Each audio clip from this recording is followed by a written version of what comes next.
জাপানের অনেক কাজ থেকে কিন্তু ফুড অ্যান্ড বেভারেজ ম্যানুফ্যাকচারিং ভিসাতে সবাই জায়গা, সত্যিই জায়গা। এই কনস্ট্রাকশনে আসে এই কাজে জায়গা, বা কেয়ার গিভারে আসে এই কাজে জায়গা, বা অন্য কোনো ফ্যাক্টরিতে জব করতে যা তারপরে ওই কোম্পানি চেঞ্জ করে কি এই বিষয়ে বা এই ক্যাটাগরিতে চলে যা। জাপানের ফুড অ্যান্ড বেভারেজ এবং ফুড সার্ভিস রেস্টুরেন্ট যে ক্যাটাগরিটা আছে SSW ভিসার, এই বিষয়ে আমি একটা ভিডিও বানাইছিলাম। অনেকেই কিন্তু আমাকে অনেক কমেন্ট করছেন এবং অনেকেই আমাকে হোয়াটসঅ্যাপে মেসেজ করছেন, ভাই এটা কিভাবে, এটা কোন জায়গায় লেখাপড়া করা বাংলাদেশে, বা এই স্কিল টেস্টটা বাংলাদেশে আছে কি না। তো দেখেন, এই বিষয়ে আমাকে কিন্তু অনেকেই কমেন্ট করছেন, না হলেও 1000 মানুষের উপরে আমাকে কি হোয়াটসঅ্যাপে মানে মেসেজ দিছেন। তো সকলেরই উত্তর আমি দিতে পারি নাই, প্রায় 400 মানুষের মতো ওনাদেরকে আমি রিপ্লাই দিছি, আর 600 মানুষের মতো আমি রিপ্লাই দিতে পারি নাই। আর অনেকেই কমেন্ট করতেছে বা আমার কাছে এই তথ্যটা জানতে চাইতেছে। দেখেন, আমি কিন্তু গবেষণায় আছি, কারণ বাংলাদেশে আমি সঠিক তথ্যটা জানি যে বাংলাদেশ থেকে এই ফুড অ্যান্ড বেভারেজ ম্যানুফ্যাকচারিং যে ক্যাটাগরিটা আছে এই ক্যাটাগরিতে আপাতত বাংলাদেশ থেকে আসা যাইতেছে।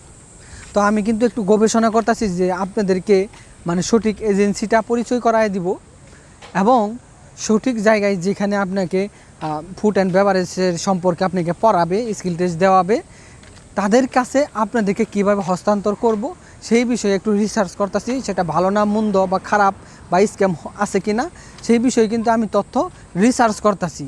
এই রিসার্চটা শেষ হলে আমি খুব শীঘ্রই আপনাদের জন্য যে আপনারা কিভাবে পদক্ষেপগুলো নেবেন, হ্যাঁ, আমি কিন্তু আমার এই ভিডিওতে, আমার ইউটিউব চ্যানেলের ভিডিওতে আমি তুলে ধরব, এবং সঠিক ইনফরমেশনটা যে আপনারা হাতে পান, আপনারা যে তাদের সাথে যোগাযোগ করতে পারেন, যোগাযোগ করে তাদের সাথে যে আপনারা কি ডিসকাস করতে পারেন যে ভাই আমি জাপানে যাব ফুড অ্যান্ড বেভারেজ ম্যানুফ্যাকচারিং ভিসাতে বা রেস্টুরেন্ট ভিসাতে। রেস্টুরেন্ট ফুড সার্ভিস রেস্টুরেন্ট ভিসাটা কিন্তু আপাতত জাপানে বন্ধ আছে।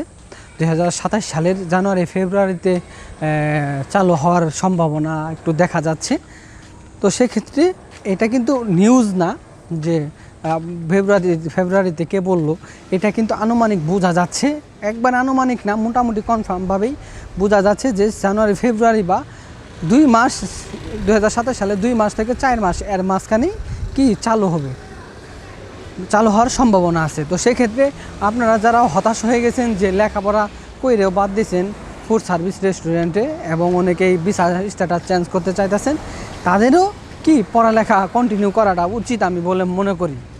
এবং অনেক ক্ষেত্রেই দেখেন food service food and beverage manufacturing ভিসাটা নিয়ে, প্যাকেজিং ভিসাটা নিয়ে, ফ্যাক্টরি ভিসাটা নিয়ে অনেকেই কিন্তু জাপানে আসতে চাইতেছেন।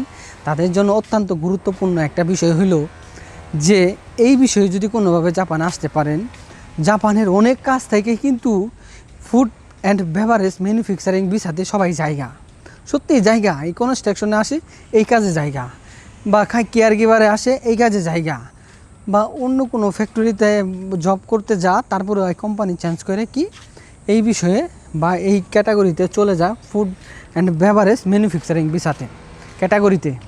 তো সকলেই কি একটু মাথায় রাখবেন যে যেহেতু বাংলাদেশ থেকে একটা এজেন্সি এই ধরনের পদক্ষেপ নিতেছে, দেশ থেকে food service food beverage and manufacturing ভিসাতে নিয়ে আসার জন্য চেষ্টা করতেছে। তো তাদের সাথে আমি যোগাযোগ করে রাখছি, আমি 5 মিনিটের মতো তাদের সাথে কথা বলছি ফোনে। তো সঠিক ইনফরমেশনটা যখনই আমি পাবো, আপডেটটা সরাসরি আপনাদেরকে আমার ইউটিউব চ্যানেলের মাধ্যমে এবং ফেসবুক পেজের মাধ্যমে সঠিক ইনফরমেশনটা আপডেট দিব। তো সেই পর্যন্ত আপনারা একটু অপেক্ষা করেন।